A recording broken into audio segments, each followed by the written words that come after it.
Nchi yote ilikuwa na lugha moja na usemi mmoja. Ikawa watu waliposafiri pande za mashariki, waliona nchi tambarare katika nchi ya Shinari, wakakaa huko. Wakaambiana, haya na tufanye matofali tukayachome moto. Walikuwa na matofali badala ya mawe na lami badala ya chokaa.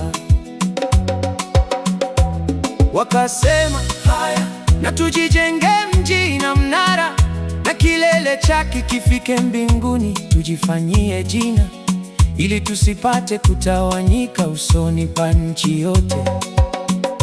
Bwana akashuka ili aone mji na mnara waliokuwa wakiujenga wanadamu.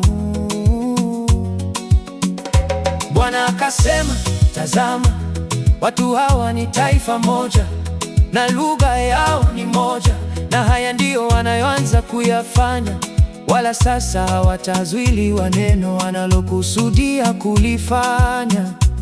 7 haya Na tushuke huko tuwachafule usemi wao, ili wasisikilizane maneno wao kwa wao. Basi Bwana akawatawanya kutoka huko wende usoni pa nchi yote, wakaacha kujenga ule mji.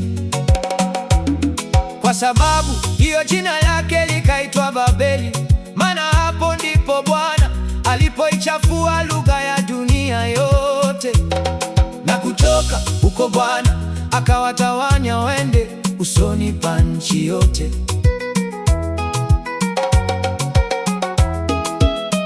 Hivi ndivyo vizazi vya Shemu. Shemu Alikuwa mtu wa miaka 100 akamzaa Arfaksadi miaka 2 baada ya gharika.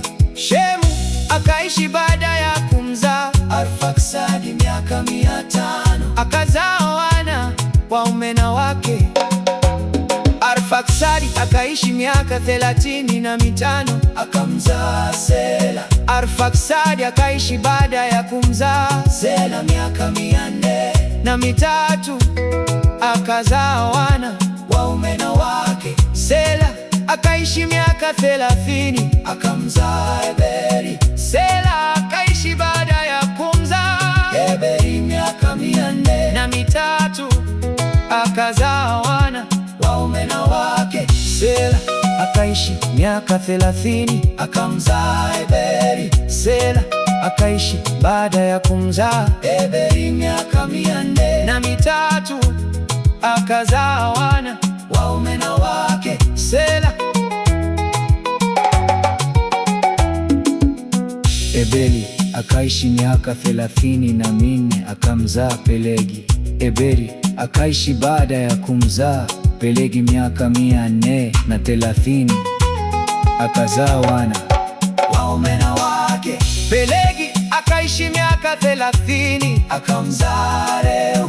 Pelegi akaishi baada ya kumzaa Reu miaka 209 akazaa wana waume na wake. 20 Reu akaishi miaka 32 akamzaa Serugi. Reu akaishi baada ya kumzaa Serugi miaka 207 akazaa wana waume na wake. 20 Serugi akaishi miaka 30 akamzaa Nahori.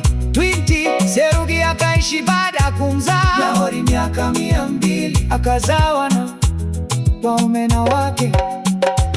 Nahori akaishi miaka 29 akamzaa Tera. Nahori akaishi baada ya kumzaa Tera miaka 119 akazaa wana waume na wake. Tera akaishi miaka 70 akamzaa Abramu na Nahori na Harani.